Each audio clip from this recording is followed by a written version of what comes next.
My second video game is not great, and we're going to go over why that is and how to make it easier on ourselves in the future. But first, let me tell you about the game. So it's kind of like one of those eat to grow games. We're calling it Feed the Void. So you're basically just like a void, and you move around in space, eat asteroids, planets, little space stations, and you try to grow up to a big enough size to win the game.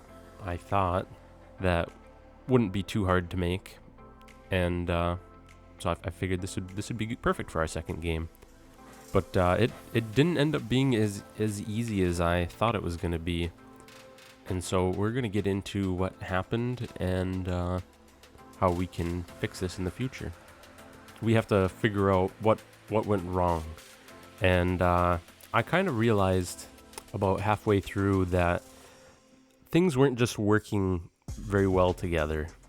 I was just kind of making things and putting them kind of where I think they should have been, and then I was trying to use only one actor to control all of the actors in the entire scene, which really became a problem when I started trying to move more than one actor around at once, because you would run into the problem of needing to run parallel lines of code through ticking in order to move multiple actors around at once, instead of just the easier way to do it was to just make each individual actor move on its own.